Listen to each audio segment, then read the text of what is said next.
country awakes to a new electoral map, the Labour Party and the Liberal Democrats, both bloody and bruised and, more importantly, rudderless without their respective leaders, will be asking themselves some pretty difficult questions.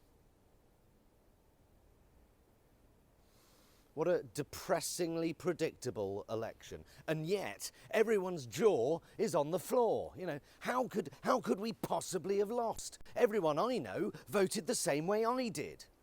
If that is the case, then you probably need to get out more, because I don't know if you've seen the electoral map today, but the undeniable truth is no one, apart from me, you and your Facebook friends, voted Labour this election. And Lily Allen. But how can that be? Everyone I know spent election day same as me, posting amusing pro-Labour memes on Instagram, and spent the preceding 6 weeks calling anyone who voted Leave or was thinking of voting Tory thick as shit. How could we possibly have lost? Once again, the strategy of calling anyone who was thinking of voting differently to me self-serving, inward-looking, stupid, racist, leave-voting scum paid absolute dividends, didn't it?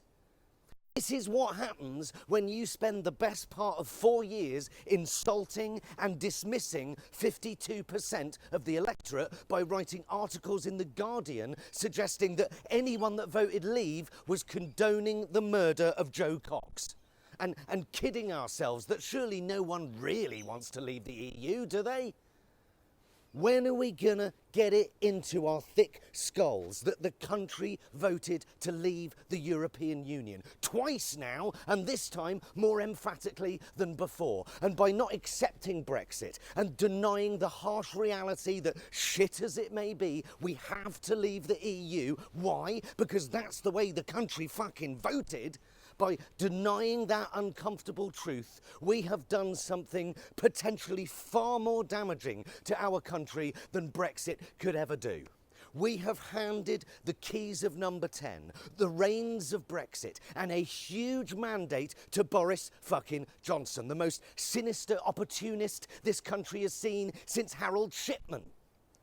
When will we learn that reading The Guardian doesn't win you an election? That watching the MASH report won't stop Brexit? Bullying centrist Labour voters who have reservations about Corbyn will not persuade them to vote for Corbyn? Refusing to talk to people you disagree with whilst assuming the motives behind their voting intention is a recipe for disaster? That dismissing entire left-leaning, lifelong Labour-supporting, Leave-voting working-class northern communities as misguided and uninformed, or worse still, racist and thick, will more than likely result in a massive Tory landslide which will plunge the country into further inequality, further irrelevance on the international stage, further reliance on a trade deal with Donald Trump, further economic chaos which will allow rich entitled millionaires to skim the cream off the top whilst poor people sink further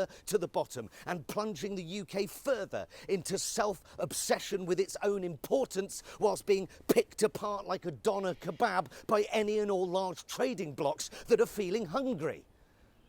And only as the good ship United Kingdom finally falls apart, breaking up into little pieces and sinking into the depths, only then might we all realise that moaning and throwing insults at people that think differently to you is not only snobbery in its purest form, but more importantly will lose you elections time and time again. When will we learn that the real world is not on your Facebook feed?